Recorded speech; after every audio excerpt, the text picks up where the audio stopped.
अब दोस्तों आज का जो वीडियो है, जो सब्जेक्ट है तो बड़ा इम्पोर्टेंट, लेकिन जितना ही इम्पोर्टेंट है, जितना ही अहम है, उतना ही सेंसिटिव भी है।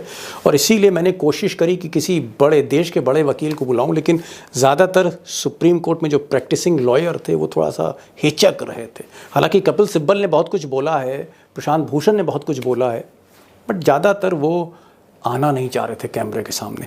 और आखिरकार मुझे एक एक्सपीरियंस, एक सीनियर एडवोकेट इस देश के, उनको मुझे फ़ोन करना ही पड़ा, जो न्यूयॉर्क में थे। अशोक अरोड़ा साहब, सीनियर एडवोकेट, सुप्रीम कोर्ट में 50 साल की प्रैक्टिस, राम जेठमलानी के साथ वकालत करते थे, कपिल सिब्बल के साथी हैं, बड़े वकीलों के साथी हैं। सबसे बड़ी चीज़, चंद्रचूड़ कॉलेज में उनके जूनियर थे। चीफ जस्टिस चंद्रचूड़ उनके जूनियर थे कॉलेज में। यानी चीफ जस्टिस चंद्रचूड़ को अशोक अरोड़ा बहुत अंदर तक जानते हैं। उन्होंने बहुत सी तारीफ़ें भी करी चंद्रचूड़ की, लेकिन क्रिटिकल भी रहे हैं, सच्चाई बोलते हैं। तो मैंने कहा अशोक अरोड़ा साहब आप जुड़िए, और वो न्यूयॉर्क से जुड़ रहे हैं। मुझे लगता है कि इस पूरे डिस्कशन को, जिसमें बहुत से खुलासे होने वाले हैं, इसको आपको आखिर तक सुनना चाहिए, क्योंकि कहीं ना कहीं ये जो डिस्कशन है, ये बहुत से जो सवाल मैंने अभी उठाए कि क्यों मोदी जी वहां पर गए, उसका मकसद क्या था, और क्या चंद्रचूड़ साहब गलती कर बैठे, ये गलती भारी पड़ेगी। ज़्यादा वक्त नहीं लूँगा, सीधे चलता हूँ एक्सपर्ट्स के पास।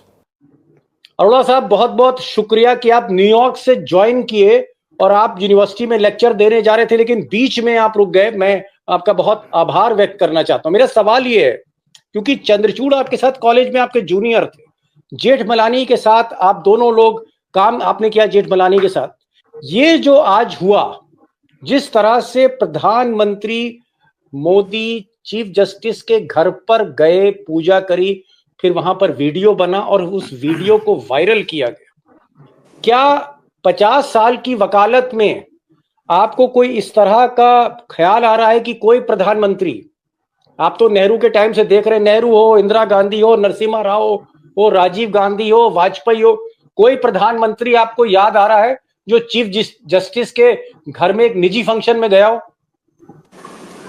दीपक जी, वो खन्ना की, राजेश खन्ना की एक पिक्चर थी, मझधार में नैया डोले तो माझी पार लगाए, और माझी जो नाव डुबोए उसे कौन बचाए।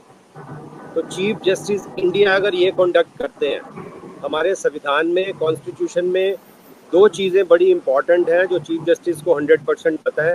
एक तो सेकुलर रिपब्लिक, आप घर में गणेश पूजा कर रहे हो, उसको कोई नेशनल इवेंट नहीं बनाना। दूसरा, सेपरेशन ऑफ पावर्स की जो बात है, हमारा एक आर्टिकल 50 क्लियर कहता है कि जुडिशरी और एग्जेक्टिव को टोटल सेपरेट रहना है। तो जुडिशरी और एग्जेक्टिव को जो सेपरेट रहने का प्रोविजन है, उसको चीफ जस्टिस और प्रधानमंत्री दोनों नहीं, बिल्कुल मैं तभी कह रहा है माझी जो नाव डुबोए। तो अगर चीफ जस्टिस ऐसा कंडक्ट कर रहे हैं तो नीचे वाले क्या सोचेंगे, जो सबॉर्डिनेट जुडिशरी है, जो और जुडिशरी है। और मैसेज किया जा रहा है, मैं तो इनके प्रधानमंत्री के फेवरेट मिनिस्टर की बात करता हूँ, अरुण जेटली की। अरुण जेटली ये कहते थे, जब चीफ जस्टिस हॉबनॉब करते हैं, जजेस हॉबनॉब करते हैं एग्जेक्टिव के साथ, तो उनकी जजमेंट्स पे शक होता है। अब आपको पता लग रहा है जजमेंट्स पे क्यों शक है। महाराष्ट्र केस में क्या हुआ जी, ऑपरेशन सक्सेसफुल पेशेंट डेड, ये महाराष्ट्र का केस अब सामने आ रहा है कि ये क्यों हुआ।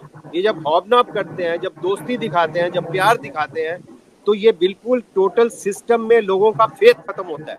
वो नेचुरल है, बिल्कुल नेचुरल है। ऐसा हॉबनॉब करने का कोई प्रोविजन क्या है, मतलब दिस इज ओनली, आई से it is destroying the constitution. एक चीज, कपिल सिब्बल आपके साथी रहे।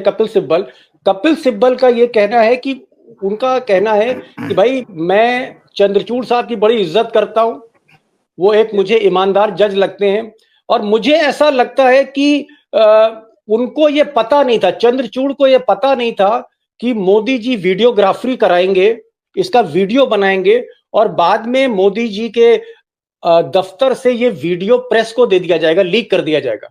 उन्होंने कहा उनको शायद ये इल्म नहीं था चंद्रचूड़ साहब। ऐसा नहीं है। Innocence of law is no excuse, innocence of facts is no excuse. ये तो अडवाणी जी ने कितने साल पहले 2014 में बोला कि ये आदमी इवेंट मैनेजर है। जब किसी ने पूछा कि ये प्रधानमंत्री बनेंगे, उन्होंने बोला ये इवेंट मैनेजर है, ये प्रधानमंत्री नहीं है। तो इवेंट मैनेजमेंट की सारी दुनिया को खबर है। मंदिर बनता है तो इवेंट होता है, पार्लियामेंट खुलती है तो इवेंट होता है, वहाँ प्रेसिडेंट नहीं आते तो क्या है, ये चीफ जस्टिस को नहीं पता होना चाहिए कि कौन इवेंट मैनेजर है? फिर चीफ जस्टिस ने बुलाया क्यों? ऐसा आप हॉबनॉब क्यों कर रहे हो? ऐसी क्या मजबूरी है कि उनके बिना पूजा नहीं हो सकती? मतलब क्या वो पंडित है क्या है वो? मतलब नहीं, चलिए अरोड़ा साहब मैं कह रहा हूँ, आप सेपरेशन क्यों नहीं करते? मैं कह रहा हूँ अरोड़ा साहब, आप 50 बरस हो गए, एक उम्र जब आपने सुप्रीम कोर्ट को दे दी। मैं आपसे एक सवाल पूछ रहा हूं कि अगर देश का प्रधानमंत्री अगर किसी पूजा में शामिल होना चाह रहा है और आप चीफ जस्टिस हैं, तो आप क्या मना कर दोगे प्रधानमंत्री को? मैं बिल्कुल मना कर दूंगा कि ये मेरे क्यों? फंक्शन है ये, क्योंकि आप जब ये साबित करते हो लोगों को, आप कॉन्स्टिट्यूशन डिस्ट्रॉय करते हो, जो कॉन्स्टिट्यूशन में सेपरेशन ऑफ पावर हुआ है, आप कहते हो सेपरेशन नहीं है, हम तो गले मिल रहे हैं, हम तो दोस्त हैं, और आपकी जजमेंट्स बोल रही है ना। मैं तो आपको कपिल सिब्बल की तो कोई थोड़ी सी रिजर्वेशन, अरे भाई कोई आप ये मैं कह रहा हूं कि कानून में कहां लिखा है कि प्रधानमंत्री चीफ जस्टिस के घर नहीं जा सकता किसी प्राइवेट फंक्शन में? क्या मतलब है दीपक जी, जरा बताइए अपने दोस्तों को, दर्शकों को। सेपरेशन ऑफ पावर का मतलब है आपको आर्म लेंथ पे रहना है। प्राइम मिनिस्टर के आप मुकदमे रोज सुनते हो, आपके जब भाई का मुकदमा लग जाता है आप सुनते हो? नहीं सुनते। वाइफ का लग जाता है, सुनते हो? नहीं सुनते हो। जब क्लैश ऑफ इंटरेस्ट होता है, जब वेस्टेड इंटरेस्ट होता है, जब इतनी दोस्ती हो जाती है, अब टाइगर अगर मेरे दोस्त है, मैं जज बन जाऊं तो टाइगर का केस मैं नहीं करूंगा, मैं इतनी डिस्क्रिप्शन यूज करूंगा कि टाइगर तो मेरे रोज हमारा खाना पीना है, मैं क्यों करूंगा टाइगर का केस, मेरा दोस्त है। तो ऐसा इनको पता होना चाहिए, और पता है ये तो सरेआम, तभी मैंने कहा ना माजी जो नाव डुबो। अच्छा, अगर टाइगर अगर मुख्यमंत्री बन जाए और आप किसी प्रदेश के चीफ जस्टिस हो, तो टाइगर को बुलाओगे घर पे कि नहीं भाई पुरानी जान पहचान है टाइगर से आपकी? का बुलाऊंगा, लेकिन कहूंगा फिर तुम्हारा मुकदमा नहीं आएगा मेरे पास। प्रधानमंत्री के मुकदमे तो आएंगे ही आएंगे ना, सेंट्रल गवर्नमेंट के मुकदमे। आपने देखिए बॉन्ड में क्या हुआ, बॉन्ड की जजमेंट दी और बॉन्ड का इन्वेस्टिगेशन मना कर दिया। महाराष्ट्र में आपने कह दिया सब कुछ गलत हुआ, लेकिन वो चीफ मिनिस्टर चलता रहा। आप सोचिए क्या हो रहा है। इन्होंने तो बिल्कुल, मैं कह रहा हूं, अगर ऑपोजिशन में दम होता, आज नो कॉन्फिडेंस मूव होता इनके खिलाफ, चीफ जस्टिस के खिलाफ। किसके खिलाफ? चीफ जस्टिस के भी और प्रधानमंत्री के भी, दोनों की इनडिस्क्रिशन है। आप दोनों जनता को जो 140 करोड़ आप पे डिपेंड करती है, दोनों के खिलाफ नो कॉन्फिडेंस होना चाहिए पार्लियामेंट में। This is fit ground to pass confidence against both of them, not one. आप वो जो देखो अभी व्हाट्सएप पे चल रहा है दीपक जी, व्हाट्सएप पे। अरोड़ा साहब आप कुछ ज्यादा ही नाराज दिख रहे हैं। आप तो बड़ी तारीफ करते थे चंद्रचूड़ साहब की। रोकी है रास्ते में, पूरी अपनी अपॉइंटमेंट मैंने थोड़ी पोस्टपोन करी है, और मैं आपको हंस के कह रहा था कि to find a quiet place in Manhattan is quite difficult, लेकिन फिर भी मैनहट्टन में मैं क्वाइट प्लेस थोड़ा ढूंढ के बैठा हूं। मेरे को अंदर इतना गुस्सा, इतना मैं सोच रहा हूँ ये हो क्या रहा है, मतलब नहीं, लेकिन एक मिनट, ठीक है, आप न्यूयॉर्क के मैनहट्टन में हैं। आई एम सॉरी कि मैंने आपको डिस्टर्ब किया। मैं आपसे ये पूछ रहा हूँ, नहीं, मैं ये कह रहा हूं, इसी चैनल पर इलेक्टोरल बॉन्ड में जब जजमेंट दिया चंद्रचूड़ साहब ने, तो आपने तो तारीफों के पुल बांध दिए थे तो जब कि भाई बड़ा काबिल है ये। तो जब नहीं, मैंने ये अभी आज भी कहता हूं ये काबिल है, लेकिन इनडिस्क्रिशन है। काबिल वो नहीं होता जो मतलब जजमेंट अपने हिसाब से दे दे। काबिल वो होता है जो डिस्क्रिशन भी यूज करे। काबिलियत में डिस्क्रिशन भी आती है, संस्कार आते हैं। तो इनके पिताजी ने तो एक गलती की और इन्होंने तो बिल्कुल लाइन लगा दी गलतियों की। मैं अभी बता देता हूँ आपको, बाबरी की जजमेंट इन्होंने गलत दी, उसमें अडानी में इन्वेस्टिगेशन नहीं किया, इन्होंने उसको लोया में जजमेंट में इन्वेस्टिगेशन अलाउ नहीं किया। अब आप देखो क्या किया इन्होंने।